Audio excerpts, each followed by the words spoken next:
Halo generasi smart, kali ini kita akan belajar biologi mengenai mutasi gen. Bersama saya, Suparman. Yuk simak video ini sampai selesai.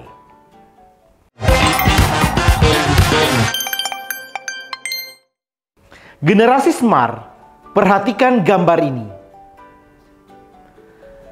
Dilihat di gambar ada hewan yang berkaki 5. Dan ada semangka yang berbiji dan ada yang tanpa biji. Ini yang menggambarkan tentang bagaimana yang dikatakan adalah mutasi. Apa itu mutasi? Mutasi adalah perubahan materi genetik di dalam tubuh makhluk hidup yang terjadi secara alami atau buatan. Materi genetik ini mengalami perubahan, bisa berupa kromosom atau dari gen. Makhluk hidup yang mengalami mutasi disebut dengan mutan. Sedangkan faktor penyebab mutasi disebut dengan mutagen. Sementara itu, peristiwa terjadinya mutasi disebut mutagenesis. Mutasi itu ada yang bisa diturunkan dan ada yang tidak bisa diturunkan. Dalam artian, ada yang bisa diwariskan dan ada yang tidak diwariskan. Mutasi yang diturunkan atau diwariskan biasanya terjadi pada sel-sel gamet atau pada sel kelamin.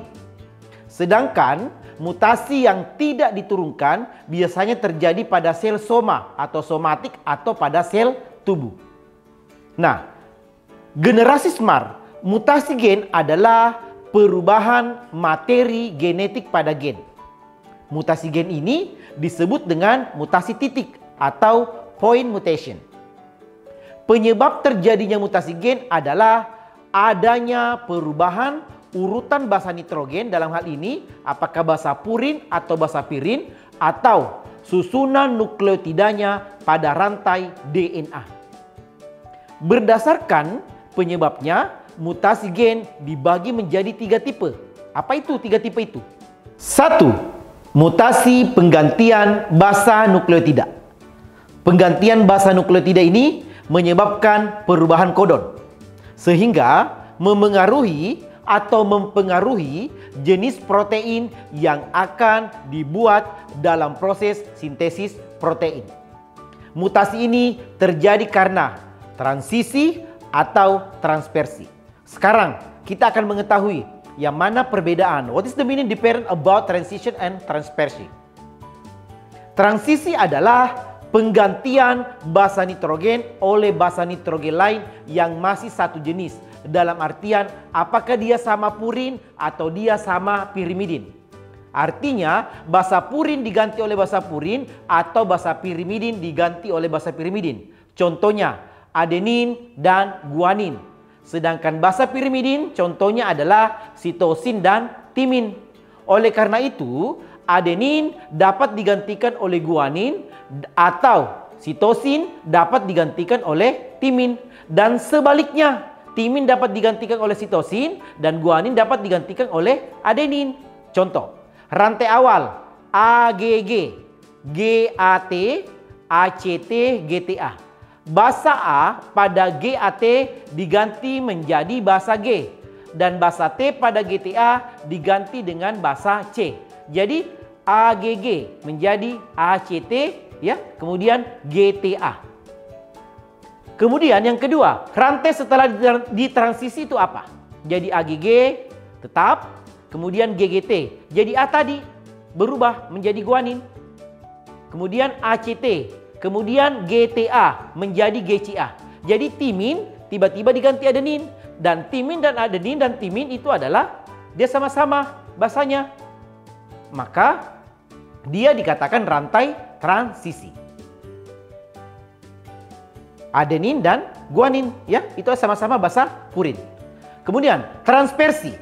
Transversi adalah penggantian basa nitrogen oleh basa nitrogen lain yang berbeda jenis. Pada transversi ini, kelompok purin digantikan oleh pirimidin atau sebaliknya, pirimidin digantikan oleh purin. Dalam hal ini, adenin dapat digantikan oleh timin dan guanin dapat digantikan oleh sitosin. Guanin kan basa purin, sitosin kan basa pirimidin. Jadi sitosin saja bisa digantikan oleh guanin. Contoh, rantai awal adalah AGG, GAT, ACT, GTA. Ya. Basa G pada GAT yang kedua, pada triplet yang kedua diganti dengan basa C. Dan basa T pada ACT diganti dengan basa A. Jadi setelah ditransversi AGG, jadi tadi GAT yang diganti jadi menjadi CAT. GAT menjadi CAT, jadi guanin menjadi sitosin. Satu basa purin, satu basa pirimidin. Itu dikatakan sebagai transversi. Oke, generasi SMART. Nah, yang kedua tadi kan ACT. Ya, ACT dengan GTA. Kemudian ACT, T-nya menjadi ACA, T menjadi A. T kan basa pirimidin. Adenin adalah basa purin. Berarti terjadi pergantian basa nitrogen antara basa purin dan basa pirimidin. Itu dikatakan sebagai transversi. Kalau transisi, kalau tadi guanin digantikan oleh adenin, sama-sama basa purin. Atau guanin dengan sitosin, sama-sama basa ya, sitosin dengan timin, sama-sama basa pirimidin. Oke, jangan terbalik ya. Antara basa purin dengan pirimidin itu adalah transversi. Tapi kalau sama-sama basa nitrogennya dikatakan sebagai transisi. Generasi SMART. Pergeseran kerangka nukleotida, Prem-Sid mutation. Pergeseran kerangka nukleotida menyebabkan berubahnya pasangan basa nukleotida. Apa akibatnya? Asam amino yang dibentuk saat proses sintesis protein ikut berubah. Mutasi ini dapat terjadi karena ya apa? Duplikasi, penggandaan, adisi, penambahan, insersi, dan delesi. Sekarang kita akan bahas satu-satu. Apa itu? What is the bit about duplication? Penggandaan, diduplikasi. Berarti diduplikasi adalah penambahan satu atau lebih basa nitrogen yang sama pada rantai nukleotida. Contoh, rantai awal ACG, CCG, GTA. Tiba-tiba diduplikasi menjadi AAC, GCG, GTA, dan A. Yang mana bertambah? Adenin. Bertambah A-nya. Maka dikatakan mengalami duplikasi. Yang kedua, adisi. Diadisi, penambahan. Penambahan satu atau lebih basa nitrogen, ingat, di ujung atau di pangkal rantai nukleotida. Ya. Rantai awal ACG, CGG, GTA. Ditambahkan basa nitrogen C di awal rantai. Jadi yang harusnya tadi ACG tiba-tiba menjadi CAC. Ada rantai atau basa nitrogen sitosin masuk. Itu dikatakan penambahan di ujung atau di pangkal rantai nukleotida. Kalau tadi duplikasi kan penggandaan. Kemudian yang C, yang ketiga, insersi, diinser, penyisipan. Penambahan satu atau lebih basa nitrogen di tengah rantai nukleotida. Ingat ya, di tengah rantai nukleotida. ACG, CGG, GTA. Tiba-tiba ditambahkan basa nitrogen T di tengah rantai. Pada CGG, apa yang terjadi? Rantai setelah diinsersi berubah menjadi ACG. Harusnya CGG menjadi CTG karena ada tadi timin yang menjadi penyisipan pada di tengah rantai nukleotida. Yang keempat, delesi, pengurangan, di-delete. Pengurangan satu atau lebih basa nitrogen pada rantai nukleotida. Rantai awalnya kita lagi ACG, CGG, GTA. Ada pengurangan basa nitrogen dia di ujung rantai. Yang harusnya GTA, ACG tiba-tiba menjadi CGC. Ya, itu dikatakan sebagai delesi, dikurangi. Generasi SMART berdasarkan pengaruh mutasi ada 3 jenis mutasi terhadap jenis protein.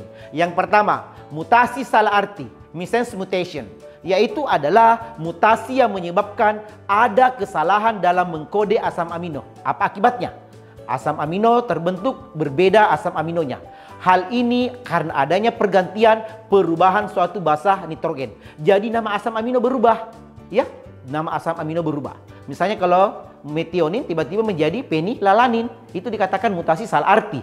Yang kedua, mutasi tanpa arti, nonsense mutation. Tanpa arti mutasi yang terhenti proses sintesis protein sebelum selesai. Karena ada pembacaan kodon. Ada muncul kodon stop. UAA, UAG, UGA. Sehingga protein selanjutnya tidak terbentuk. Dan yang ketiga adalah mutasi diam, silent mutation. Adalah mutasi diam yang tidak menimbulkan apapun. Terjadi karena asam amino ini tidak berubah nama asam aminonya. Misalnya, GGC menghasilkan glisin. Jika C diganti U menjadi GGU, maka asam aminonya tetap bernama glisin. Maka ketika terganti, nama asam amino tidak mengalami perubahan nama, maka itu dikatakan silent mutation atau mutasi diam. Tetapi kalau berubah nama, dikatakan mutasi salah arti. Dan kalau tidak ada artinya, nonsense mutation karena adanya codon stop.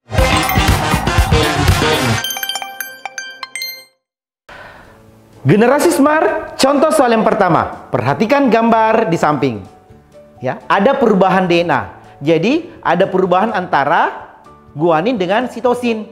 Jadi, guanin itu adalah basa purin, sitosin itu adalah basa pirimidin. Berarti ada pergantian, basa nitrogennya berbeda. Maka, perubahan DNA yang terjadi adalah namanya transversi.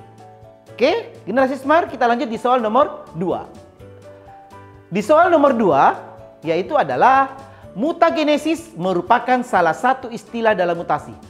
Jelaskan arti istilah mutagenesis. Ingat, mutagenesis itu adalah proses terjadinya mutasi. Kalau mutannya adalah organismenya yang mengalami perubahan. Ya, berarti yang benar adalah B, peristiwa terjadinya mutasi. Dan yang ketiga, apa dasarnya tumbuhan tidak ada yang menguntungkan? Pada dasarnya, hal ini itu disebabkan karena mutasi karena apa? Ingat, yang benar adalah buah semangka tanpa biji. Hasil peristiwanya delta. Berarti tidak dapat meneruskan keturunan sebab tidak ada sel-sel generatifnya. Karena buah semangka tanpa biji hasil peristiwa yang memanfaatkan kolkisin sebagai mutagen.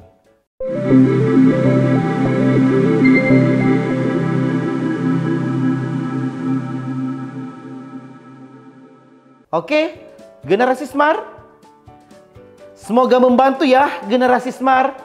Sampai ketemu pada pembahasan soal selanjutnya. Salam Smart School, generasi SMART berkarakter cerdas ki.